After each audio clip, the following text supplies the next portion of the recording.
नमस्कार साथियों, स्वागत है आप सभी का। दोस्तों, हम कर रहे हैं उत्तराखंड डीएलएड एंट्रेंस एग्जाम 2022 के लिए तैयारी, और हम कर रहे हैं यहाँ पर मैथ के प्रैक्टिस सेट, जो कि आज है हमारा छठा प्रैक्टिस सेट।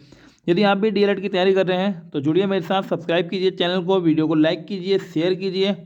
चलिए शुरू करते हैं आज की क्लास को।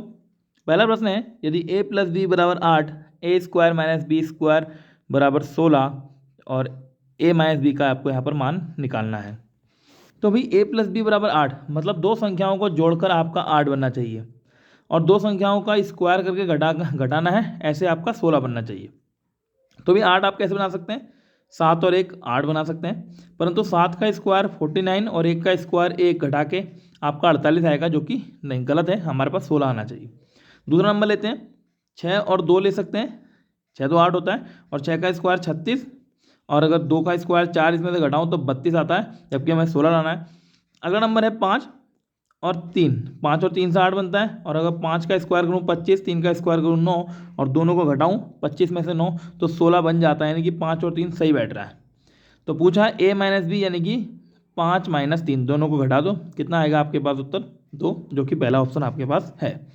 अगला प्रश्न है, 300 पृष्ठ वाली एक पुस्तक के पृष्ठों को गिनने के लिए कितने अंकों की आवश्यकता होगी? भाई 300 पन्नों की एक पुस्तक है, जिसमें 1 से लेकर 300 तक के अंक होंगे, तो कितने बार कितने नंबर लिखे हैं ये पूछा है। तो आप कहेंगे पहले से 1 से लेकर 9 तक जो होंगे, टोटल 9 ही अंक होंगे, और केवल एक ही अंक का इस्तेमाल होता है इसमें, यानी कि 9 अंकों का इस्तेमाल हुआ है। 10 से लेकर 99 तक, क्योंकि 9 पहले ही हम ख़त्म कर चुके हैं, तो अब यहाँ पर 90 नंबर बचते हैं, यानी 90 संख्याएं बचती हैं, और जो कि दो अंकों से बनती हैं। क्योंकि देखिए 10 1 और 0, 11 1 और 1, 12 1 और 2, 90 में 9 और 0, 99 तक 9 और 9, मतलब 2 अंकों की आवश्यकता होती है। तो 90 दूनी 180। और 100 से लेकर आपको 300 बोला है, 300 तक की बात करूं, 99 पहले ही खत्म हो चुके हैं, बचे कितने? 201 संख्याएं, जिनको लिखने के लिए 3 अंकों की आवश्यकता होगी, जैसे कि 200, 200, 155, 155, इस तरह से। तो ये टोटल होता है 603। तो सारे अंक मिला लेंगे, 603, 180 और 9 को जोड़ेंगे, 603 और 180 हो जाएगा आपका 783, और 9 792, यानी कि ऑप्शन नंबर डी आपके पास यहाँ पर है। अगला प्रश्न है, एक बिल का 3/5 भाग चुकता करने के बाद शेष 400 रुपये बचते हैं, तो कुल कितना बिल है? भाई 3/5, इसका मतलब क्या हुआ? 5 में से 3 भाग चुकता कर दिया, शेष कितना बचा? 2 भाग, और शेष इसने बोला है कितना? 400। पूछा है कुल कितना है, तो कुल तो टोटल बट्टे में होता है, यानी कि 5 का मान आपसे यहाँ पर इसने पूछा है। तो 2 से 400 काटेंगे 200 बार, और 200 की 5 से तिरछी गुणा कर देंगे, आ जाएगा आपके पास 1000। बढ़ते हैं अगले प्रश्न पर। लिखा है √a + √b = 17 और √a - √b = 1। तो √ab का मान निकालना है। देखिए मैं यहाँ पर इसका होल स्क्वायर का फॉर्मूला लगाता हूँ, पहले ये पहली समीकरण का। तो √a का स्क्वायर करूँगा, a² + b²।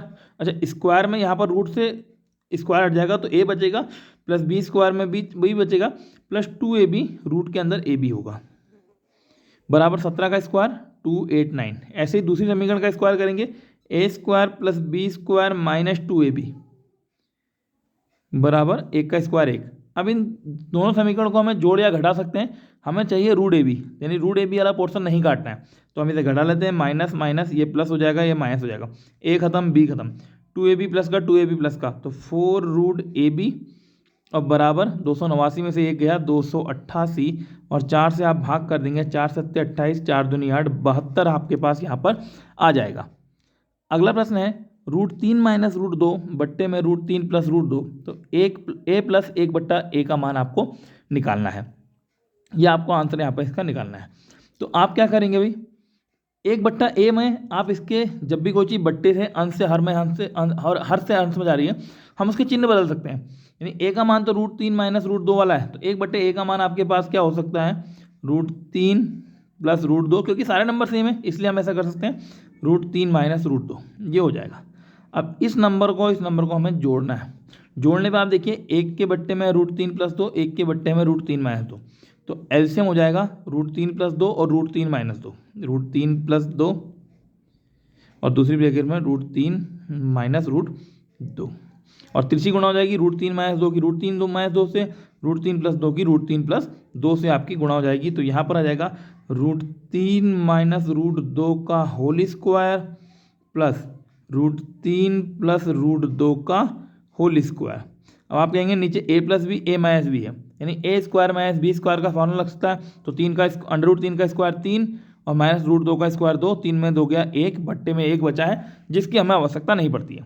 ऊपर ए प्लस बी का होल स्क्वायर और ए माइनस बी का होल स्क्वायर, अगर बीच में प्लस का चिन्ह है तो आपका ए बी वाला पोर्शन कट जाता है, और माइनस का चिन्ह है तो ए स्क्वायर और बी स्क्वायर वाला पोर्शन कट जाता है। इसका मतलब ए बी वाला पोर्शन कटेगा तो ए स्क्वायर प्लस बी स्क्वायर पहले वाले ब्रैकेट में भी बचेगा और ए स्क्वायर प्लस बी स्क्वायर दूसरी ब्रैकेट में बचेगा। तो पहले में ए स्क्वायर यानी 3, बी स्क्वायर यानी कि 2, और दूसरी ब्रैकेट में भी 3 और 2, तो 3 2 5, 3 2 5, 5 5 10 यहाँ पर आपका उत्तर आ जाएगा, जो कि ऑप्शन नंबर डी में है। इस क्वेश्चन को ध्यान से करेंगे, बहुत अच्छे लेवल का क्वेश्चन है और आ जाता है पेपर में। अगला है ए स्क्वायर माइनस बी स्क्वायर बराबर 2560, ए प्लस बी बराबर 160। तो ए और बी का मान याद करना है और ऑप्शन में दोनों के मान है। आप देखेंगे भाई ए प्लस बी बराबर 160 दे रखा है, ठीक। तो किन दोनों नंबर को जोड़ के 160 आ सकता है? 160 के इकाई का अंक 0 है, अगर मैं इकाई का अंक जोड़ता हूँ 2 और 6 का इकाई का अंक 8, यहाँ नहीं आएगा। 5 और 2 से 7 बनता नहीं आएगा, बाकी 2 में बन जाएगा 0 0, 8 2 10, 2 और 8 10। अब ए स्क्वायर माइनस बी स्क्वायर का आपको फॉर्मूला पता है, एक बार होता है ए प्लस बी, एक बार होता है ए माइनस बी, बराबर हमारे पास कितना है 2560। अगर मैं a प्लस बी की जगह मान रख दूँ 160, ये हो जाएगा 160, तो 0 से 0 कट गया, अच्छा यहाँ पर 0 रखना भूल गया मैं, और 16 से 256 कट जाएगा 16 बार, और आपका यहाँ बचेगा a minus b. a minus b का मान कितना बन रहा है 16। तो आप देखेंगे किस ऑप्शन को घटा के 16 बन सकता है। अगर मैं 92 में से 68 घटाऊँ तो क्या 16 बचेगा? नहीं बचेगा, यहाँ तो शायद 24 के लगभग बच रहा है, और 88 में से 72 घटाऊँ तो 16 बच जा रहा है, यानी कि ये वाला ऑप्शन हमारा सही हो जाएगा। अगला प्रश्न है, यहाँ पर घनमूल निकालना है 1331 और 1000 का। तो 1331 का घनमूल होता है 13 और 1000 नहीं, 1331 का घनमूल होता है 11 और 1000 का होता है 10। भाग कर सकते हैं, 1 सही 1/10। 11 का क्यूब होता है ना 1331, तो ध्यान रखना कभी कभी जल्दीबाजी में हम 13 का क्यूब लगा देते हैं। आगे बढ़ते हैं, वह छोटी से छोटी संख्या जिसे 2 से गुणा करने पर वह पूर्ण घन बन जाए। तो भाई छोटी से छोटी पूछा, हम छोटी से स्टार्ट करते हैं। 3 में 2 से गुणा करेंगे 6, पूर्ण घन नहीं बना। 4 में 2 से गुणा करेंगे 8, 8 होता है 2 का क्यूब, घन बन गया, यानी ये ऑप्शन हमारा सही है। अगला प्रश्न है 288 बट्टे में दे रखा है 128। अगर मैं इसको 4 से काटूँ ऊपर, तो 4 7 28, 4 दूनी 8, अंडर रूट के अंदर चलेगा सब कुछ, और 4 3 12, 4 दूनी 8, 8 से और कट जाएगा, 8 9 72, 8 चक्को 32, और इनका अंडर रूट करो तो 9 का होता है 3 और 4 का होता है 2, 3/2 हमारे पास ऑप्शन है। अगला प्रश्न है, देखिए इसको तो मैंने आपको बताया था, राइट साइड से करेंगे। 225 का अंडर रूट 15, 15 को इसमें 154 में जोड़ेंगे 169 हो जाएगा, यहाँ पर बन जाएगा 13, और 13 को इसमें जोड़ेंगे ये हो जाएगा 15 625, और जिसके लास्ट में 25 हो ध्यान देना, 25 का 5, बाकी जो 156 बना है इसे 2 लगातार संख्याओं में तोड़ा, ये तोड़ोगे 12 और 13, और छोटी संख्या उठा लो 12 को, ये इसका अंडर रूट बन जाता है। अगला क्वेश्चन है 1 + x बट्टे में 144 बराबर 13/12। देखिए प्लस दे रखा है और भिन्न है, तो एलसीएम लिए बिना तो जोड़ नहीं सकते। अगर मैं इसका एलसीएम लूँ तो ऊपर बन जाएगा 144, नीचे वाले 144 से तो 12 बना, क्योंकि 144 का अंडर रूट 12 होता है। 13 किसका अंडर रूट होता है? तो आप कहेंगे 13 होता है 169 का अंडर रूट, यानी 144 में कुछ और जोड़ना पड़ेगा x का मान कि 169 बन जाए। तो 144 में अगर आप 25 जोड़ दें तो 169 बन जाएगा, यानी x का मान कितना हो जाएगा 25। कभी कभी बच्चे 25 का भी अंडर रूट करके लगा आते हैं 5, भाई अंडर रूट के अंदर लिखा है x, तो x का मान पूछा है इसने, ठीक है, ध्यान रखना। अगला है क्वेश्चन ऐसे ही, देखिए फिर मैं इसे जल्दी कर रहा हूँ। 169 ऊपर आ जाएगा जैसे मैंने पहले किया, इस 169 से 13 बना है, तो 14 किससे बनता है 196 से, तो 169 में कितना जोड़ें 196 बन जाए, तो आप कहेंगे 27। अगला क्वेश्चन है, यदि √6 बराबर 2.45, तो √2/3 √3। इन सवालों में क्या करते हैं, जो बट्टे का रूट है उसकी ऊपर भी गुणा करते हैं, नीचे भी गुणा कर देते हैं।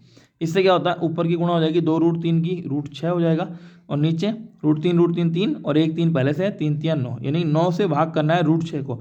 √6 का मान है आपके पास 2.45, भाग करना है 9 से, 9 से आप भाग कर लेंगे और आपका उत्तर यहाँ पर आ जाएगा।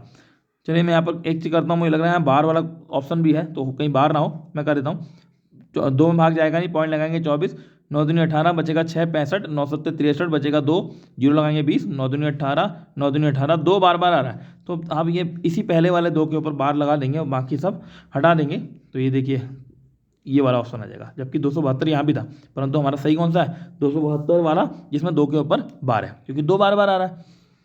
अगला प्रश्न है रूट 80 में है रूट 112, रूट 45 में है रूट 63। तो इसमें क्या करना है आपको, इनमें एक जैसे नंबर बनाने पड़ते हैं। 80 को ऐसे तोड़िए, मतलब कि मल्टीप्लाई में इस तरह तोड़िए कि उसका अंडर रूट बन जाए। जैसे 16 पंजे 80, 16 पंजे 80, तो 16 का अंडर रूट होता है 4 और पंजे वाला अंडर रूट के अंदर 50, माइनस 16 सत्ते 112, 16 का 4 और अंडर रूट के अंदर इसका 70। ऐसे नीचे 9 पंजे 45, 9 का 3 और ये हो जाएगा 5, 9 सत्ते 63, 9 का 3 और ये 7। आप देखेंगे ऊपर रूट 5 रूट 7 पूरा एक जैसा है। अगर मैं ऊपर से कॉमन 4 ले लूँ, नीचे से 3 ले लूँ, तो रूट 5 रूट 7 कट जाएगा, कुछ इसमें बचेगा नहीं। तो 4/3 हो गया और इसको भाग करेंगे तो आपका 1 सही 1/3 यहाँ पर उत्तर आ जाएगा, ऑप्शन नंबर बी। देखिए इसमें 3/4 भी दे रखा था, थोड़ा सा अगर जल्दीबाजी में गड़बड़ हो गया तो कहानी गलत हो जाएगी। अगला है 20 क्रमागत सम संख्याओं का औसत ज्ञात कीजिए। भाई 20 क्रमागत संख्या नहीं बोली, सम संख्या बोली है। तो पहली संख्या 2, दूसरी 4, तीसरी 6, ऐसे 20 में होगी 40। तो औसत का तरीका होता है या तो आप बीच की संख्या ढूंढ लो या पहली और लास्ट को जोड़ के आधा कर दो। तो हम पहली और लास्ट को जोड़ देते हैं, 2 और 40 को 42, 42 का आधा 21। सिंपल है। ऐसे अगला प्रश्न है 1 से 50 तक की विषम संख्याओं का औसत। 1 और 50 से पहले विषम संख्या होगी 49, इनका औसत 1 और 49 जोड़ेंगे 50, 50 का आधा 25। अगला है 1 से 100 तक के बीच में 16 से विभाजित होने वाली संख्याओं का औसत। तो भाई 16 से विभाजित वो होंगी जो 16 की टेबल में आएंगी, 16 एकम 16 और लास्ट में 16 शंख 96। इन दोनों को जोड़ो 16 और 96 और भाग कर दो 2 से, 16 और 96 हो जाएगा 112, 112 का आधा 56। देखिए कितना सिंपल क्वेश्चन है। अगला है 6 के प्रथम 9 गुणजों का औसत। तो 6 एकम 6, 6 नम 54 लास्ट गुणज। देखिए पहला गुणज 6, लास्ट गुणज 54, दोनों को जोड़ो 60, 60 का आधा 30। सिंपल तरीका है। अगला भी ऐसी है 9 के प्रथम 8 गुणजों का औसत। तो पहला गुणज 9 एकम 9, 9 अट्ठे 72, दोनों को जोड़ा 72, 9 कितना हुआ 81, 81 का आधा 40.5। तो इस तरह से आप इन प्रश्नों को आसानी से कर सकते हैं। उम्मीद है आपको प्रश्न सही लगे होंगे और आपने मेरे साथ साथ करे भी होंगे। आप लोगों की तैयारी अगर सही चल रही होगी तो आप लोग मुझसे भी पहले कर सकते हैं, ऐसा जरूरी नहीं है कि मैं ही पहले करूँ। तो ठीक है भाई, आज की वीडियो में इतना ही रखते हैं और बाकी आप अपनी तैयारी करते रहिए। धन्यवाद।